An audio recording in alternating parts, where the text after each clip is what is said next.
Okay, so this is about leadership. And the whole point of this presentation is not to tell you how to be a leader, because maybe you're not a leader, maybe you're just a teacher in school, and that's completely fine. The point of this presentation is very simply to allow you to go to the leaders within your educational facilities and have a conversation that maybe you weren't feeling brave enough to have previous to this presentation. So hopefully this will assist you. So leadership, it comes from the top, and it's all about trust. And if our teachers want to be able to trust their students, they have to be trusted by their leaders in the first place to do the job they were employed to do. You're a professional. So how can school leaders promote the culture of trust, autonomy, and independence in us teachers to enhance the learning potential in our schools?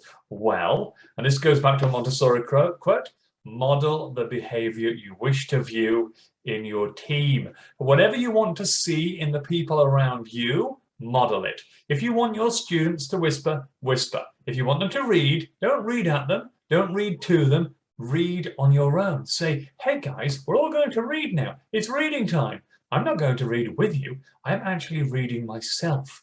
And I would like you to read too. I'll be over here in the library reading my book. I expect you to do the same. And the children will say, oh, hang on a minute. There's equality in this room. The teacher reads and we read. The teacher whispers, we whisper. The teacher is responsible, we're responsible. This is what we get, this is what we want. Okay, so let's start. So the big question is, how can we change the way we run our institutions to establish a culture of collective responsibility? Well, let's get some perspective. This will be really interesting. Don't be scared by the next slide, Pale. This is a bit scary. Now, what you're going to see here is something called Homunculus. Now, Homunculus is a model devised by a group of Harvard researchers who are researching cognitive development of children under 7 years old. Now, here's what they did. They did a lot of research. They looked at children, looked at neuroplasticity, they looked at the way the brain worked, and they found out that certain organs of the human body had different levels of input into your cognitive development and growth. Now, just for some perspective, when I was at school, my teacher told me to do two things. Number one, stop talking. I must have heard that 1 trillion times. Gavin, stop talking. Stop talking. I'll send you out if you don't stop talking. Number two, she said, don't touch. Don't touch. Don't touch. Don't touch. Stop fidgeting. She also said, sit on your hands, because I was touching things too much. Now, it just as well turns out that the hands, these big things with 10 digits, are the number one input mechanism to cognitive development of children below 7 years of age. And number two, as you can see, the mouth, the second biggest organ. So touching and talking under 7 years of age are your two factors that will allow your children to grow academically, socially, and emotionally. And this is what we need to make sure we're instilling into our lessons. So going back to Yvonne's statement about technology and how to use it. Well, one question you could bring to the leadership team in your school is this really appropriate? Is it involving a lot of talking, communication, and are the children touching lots of things? If not, then maybe we should start using it a little bit less. Tapping a screen is not the same as using some clay or moving some bricks or moving some blocks. Very interesting, this one, because quite interestingly, when I worked in the school previously, the principal would come down the corridor to my classroom, and I would say to the kids, the principal's coming, everybody, shh. And all the kids would put their fingers on their lips, and the principal would come in, and he would say, wow, this is a beautiful classroom. Gavin, you are doing an amazing job. But actually, it turns out I was doing a terrible job because my kids were silent and their mouths should have been moving. Number two, they were all sitting in their chairs, not touching anything, not moving anywhere. So I was failing them twice. And so this is really important because when your principal comes down the corridor next time and she or he says these things, you say, can I have a meeting with you, please? I need to talk to you about something. It's really important. I actually, next time you come down the corridor, my classroom might be a little bit noisy, and this is why. And by the way, my kids might be moving around and talking, and this is why. And this is a conversation you can now have. There is research to back this up. You can't argue with 18 years research of Harvard University. It's very hard to argue with that research. I don't care which principal you are in the world. It's very hard to have a debate around that. So Let's continue now. I've scared you, Pale. I'm sorry about that. That was a little bit scary. When we have independence in our classrooms and when we have autonomy, we see magic start to occur. On the left-hand side, you will see a classroom from my school, which is a 3 to 6 classroom. I can't see the teacher anywhere, but I can see a lot of work going on. There's independence, there's discussion, there's kids standing up, walking around, moving, sitting on the floor, but they're all engaged and they're all learning. On the right-hand side, this is the head office of Airbnb, the most creative, innovative, and one of the most profitable organizations on the planet. In both of the pictures, there is the work taking place. I can't see a boss. I can't see a leader. I can't see anybody at the front, but I can see a lot of independence. And with independence comes creativity. And creativity is one of the core skills that we need. But not only creativity, let's look at some of the other skills that this brings along with you. Now, Harvard also listed the top 40 essential skills that were required by the most profitable companies on the planet. And here they are: critical thinking, interdisciplinary thinking, initiative, leadership, left brain detail, right brain creative thinking, adaptability, self-direction, time management, flexibility, humility, risk-taking, learning from their mistakes, grace and courtesy, which means politeness and kindness, negotiation, conflict, and global perspective. Now, when you let the kids go, when you say, off you go, I'm going to be over here in the library, off you go, you will find that there will be an argument. There will be a conflict.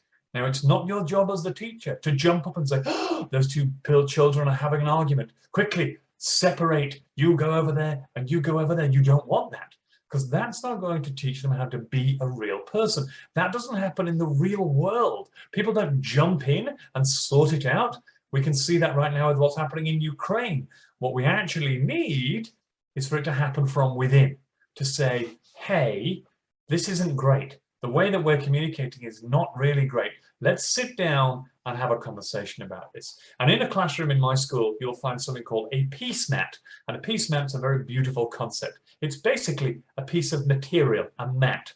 And when two children are having an argument, somebody, the peace monitor, goes and gets the mat out and they roll it on the floor. And the two kids who are having an argument, they sit on the mat, and the peace monitor is the mediator. Says, guys, you have to sit on this mat. You can't leave until we have peace, and I'll decide when there's peace. The teacher does not need to do anything. She can carry on with her work. The children sort it out themselves, and this is what you get when you allow your children to have independence. This is why it's so crucial. So what are the 5 steps to building trust in schools? This might not be your job, but you can use this as a conversation point to go to your leadership team or your coordinator or the other people in your school to open up a conversation. This should make your job as a teacher a lot better, a lot easier, and a lot more fruitful from your perspective, because we're all on the same trajectory here. So number 1 is ownership over the curriculum. You get given a document. You walk into a job and the principal says, hello, Alexander, welcome to our school. You are the new English teacher, and here is a curriculum. We've had it in the cupboard for 30 years. We've always used it, and now you're going to use it. Off you go, Alexander. And Alexander looks at the curriculum and says, this is rubbish. It doesn't inspire me. I'm not interested in this. This is not for me. But he's forced to teach from it because it's always been that way. So the first way to get our teachers and our students on board is give ownership over the curriculum to the teachers in question. So the teachers can say, well, it says that I've got to teach continents in here in this curriculum. And now I'm actually from Africa. So I'm going to teach Africa as my continent. But in my class, I have kids from Asia, from North America, and from Europe.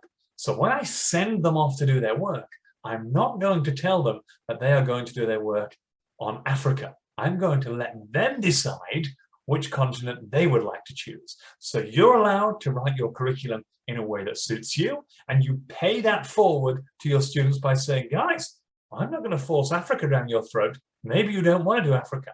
Maybe you're from Africa and you know everything there is. Maybe you want to know more about Southeast Asia. Off you go, guys. And you hand it over to them. So each teacher brings an amazing amount of wealth and experience into the classroom. Each and every one of us, Pale, Alexander, Lillian Krieger, Yvonne, we're all different people. We've all had different life journeys. We all have different interests. We all have different passions. Our job is to be allowed to bring those into the classroom. And if that's not happening in your school, this is a conversation you probably need to have with your superior for that to actually happen. And you can have this PowerPoint presentation as a way to, a catalyst to pay this forward if you wish. The second one is freedom to experiment. Now, you want to be able to try new things. You know, we've done it this way all the time. This is always the way we've done it. It becomes extremely boring to teach in that manner because you know the result. What we want to do is we want to have the ownership over the curriculum where we can try new things. Why not?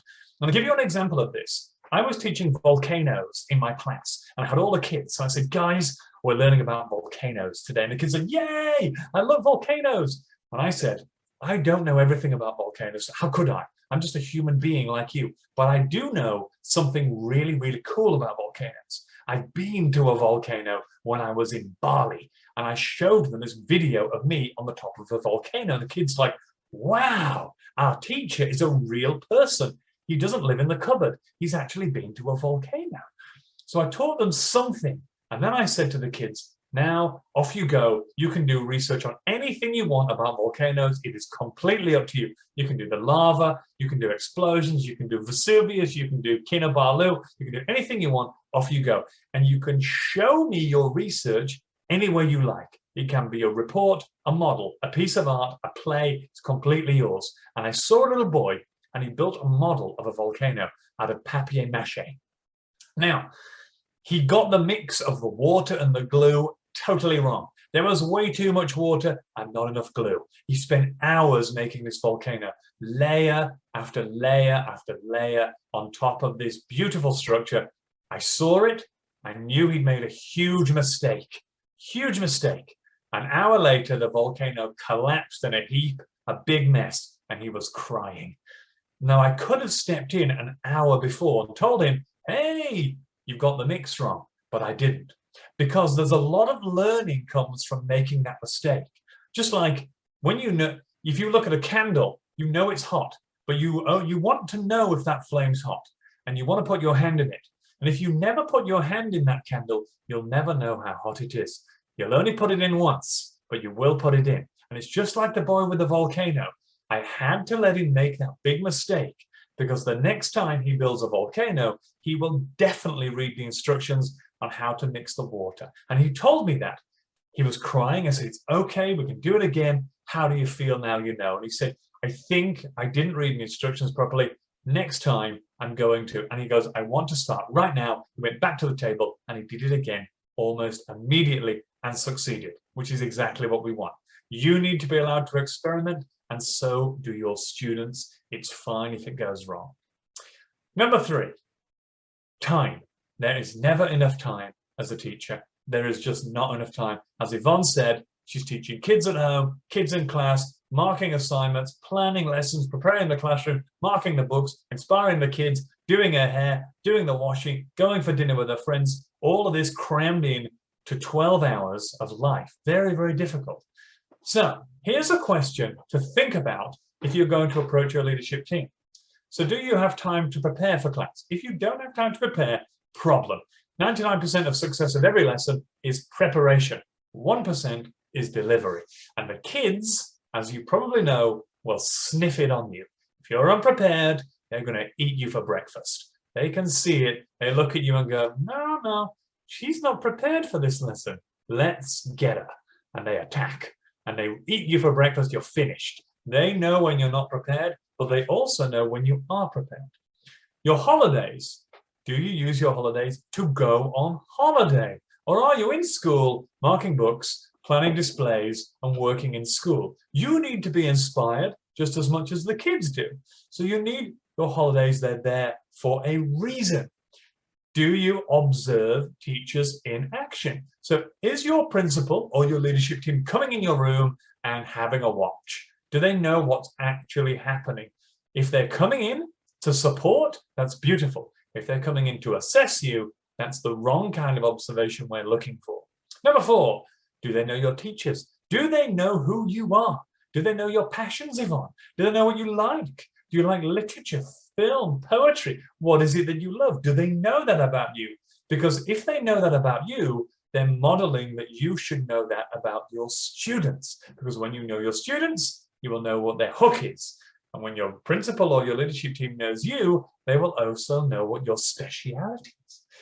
Is there an open door policy in your school? Can you walk into the principal's office at any time and have a conversation about anything? If you can, that's beautiful. If you can't, it's something you need to raise. You need to go to the top sometimes with the click of a finger. And if you can't do that, there's a problem, there's a blockade. This is not efficient working in schools. Is your principal or your leader modeling the behavior they want to see in you? So if they're expecting you to come in the holidays, are they in the holidays? If you have to work back till 7 o'clock at night, are they in school till 7 o'clock at night? And if they're not, we have an issue. This is a collective responsibility. This is teamwork. What's happening to one should be happening to all, just like in your classroom.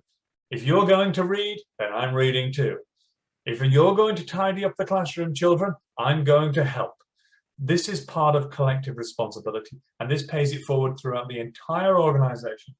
And the last thing I will say is, are you having meetings with a purpose? Or are you having meetings with no particular reason or guidance within them? If there are meetings just so the principal can talk at you for 1 hour, you've got a problem on your hands, because you could be out, at the park. You could be having coffee with your friend. You could be doing something way more positive and relaxing to make you a better teacher than sitting there and listening to someone talk about how wonderful they are and about how great they're running the school, when actually it's not as great as they might think. Now, I'm not being critical of leaders. I'm also a school principal myself. I'm just saying there are some efficiencies here that can make schools run a little bit better.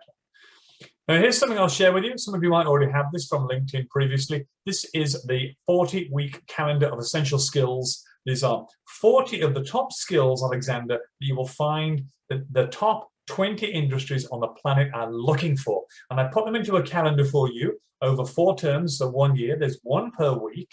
And what this means is, when you're having class discussions, when you're having a group, when you're having circle time, or anything to do with themed conversations in your classroom, one of these fits in beautifully into that conversation piece. So for example, week 1, humility. You cannot teach humility. You can't say, guys, we're having a lesson on humility. Let's all learn how to be humble. You actually have to experience humility.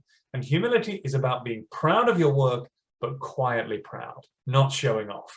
And therefore, a way to have this as a part of cultural experience in your classroom is to say to the kids, this week, I'm going to be looking for people who are being humble. If you spot someone being humble, I'd like to know about it. And then when it comes to circle time at 12 o'clock, everyone comes and sits down and say, well done, everybody. That was a beautiful morning. Really hard work. Did anybody spot anyone being humble? And someone says, I did. There was Thomas did an amazing poster, but he didn't show off. He wasn't saying how great he was. He put it on the wall quietly. Everyone look at it. And Thomas is all embarrassed. We say, that is humility. Well done, Thomas. That's wonderful.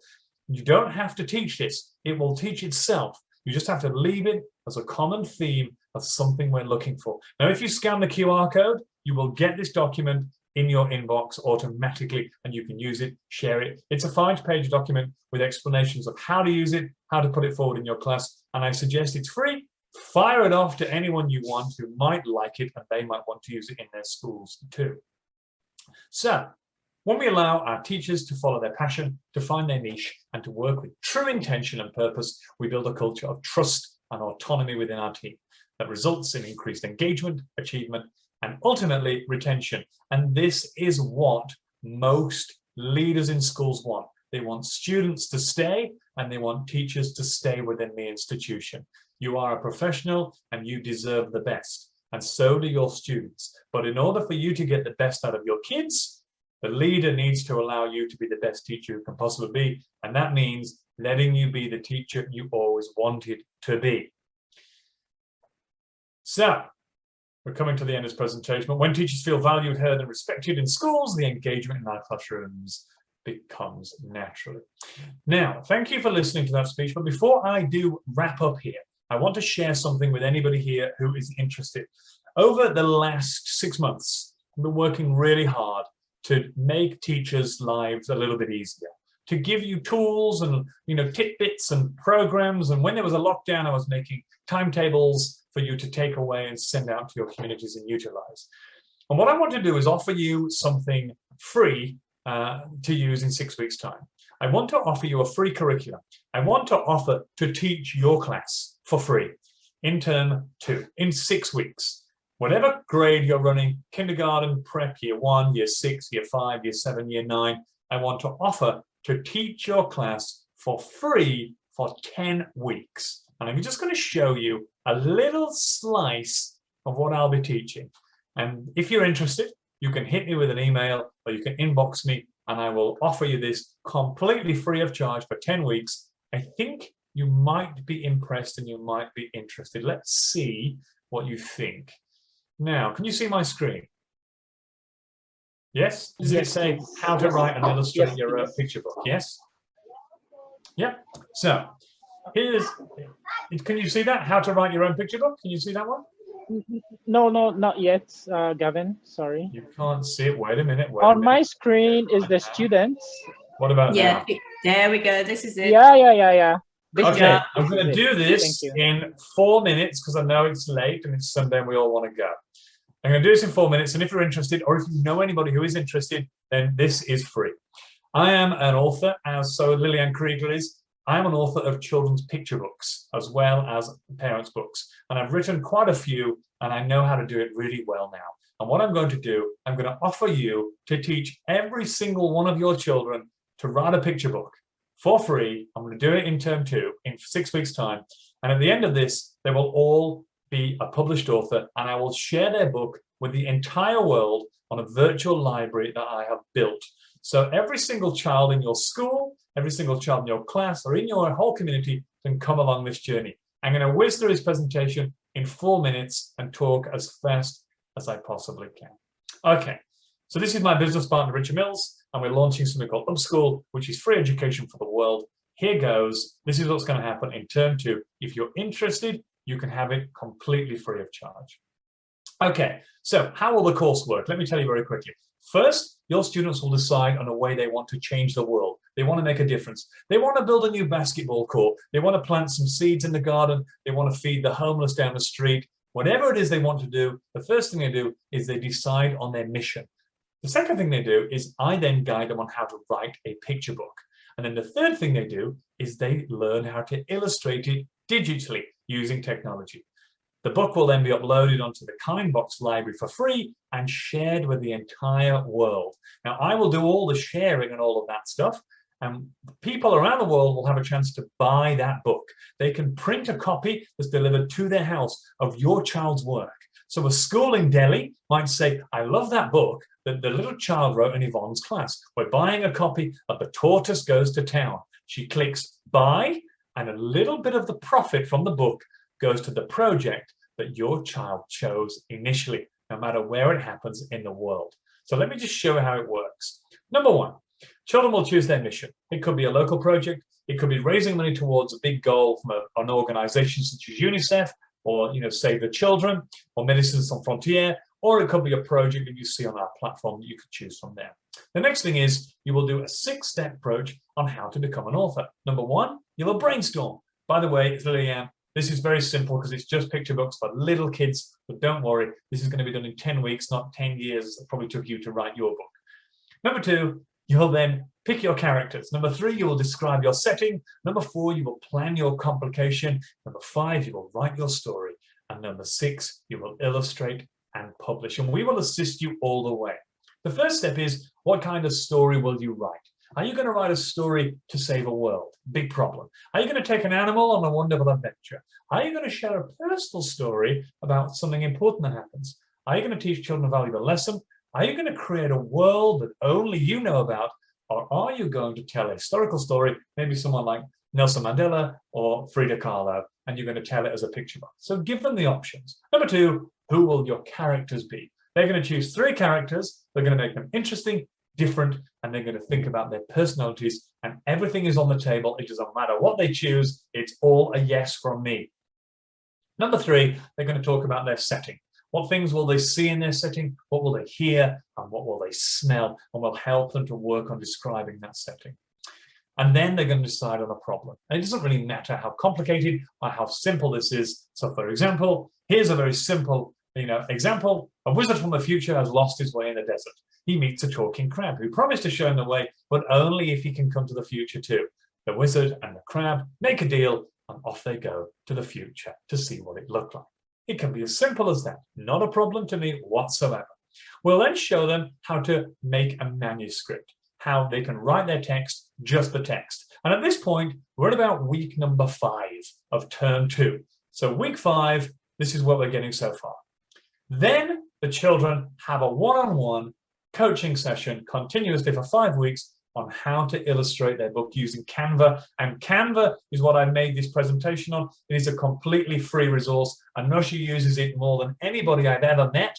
And so do I. It's absolutely amazing. And for children, it's an absolute dream. So they will then illustrate their book digitally. Things like this. They'll design their front cover. They'll talk about the title, the background, the character, the author's name, shadows, depths, subsidiary characters, and secondary characters. And they can design something like this in under 5 minutes using Canva. And Canva is totally and absolutely free to use, which is unbelievable. Then, after all that is done and dusted, they will have a real book. Now, they won't have a physical book in their hand, but they will have a version of their book which will sit on a virtual library and they can read it virtually. But if they want, they can order a copy, or their parents could click a button and a copy will arrive at their doorstep, just like the one you're seeing here. And don't forget, any profit will be sent off to the project that they chose at the very beginning.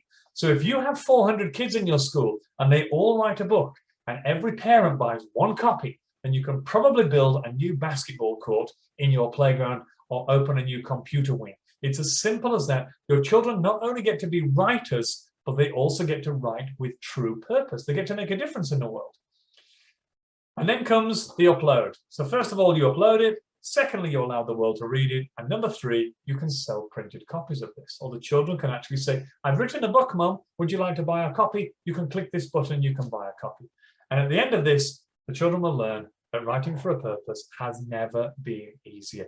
And that is what we're offering in term 2 in 6 weeks' time, completely free of charge. If you or your school faculty, principal, community, whoever it is interested, all you need to do is let me know and I will put it to you completely free. I'm actually doing the teaching. I'm doing the live teaching, not a problem. I've already written the entire program. I want to get as many kids around the world, published authors, as I possibly can. I want to have thousands. We've already got about 1,200 schools signed up so far. We're looking for about 5,000 schools internationally to say, yes, I would like it. And the good thing about this is it's integrated to your English curriculum. It's differentiated for kindergarten, year 1, year 2. It teaches grammar, nouns, adjectives, creative writing, but then it goes into that creative design. And at the end of it, the children get to feel like I wrote a book, and I wrote a book for a reason.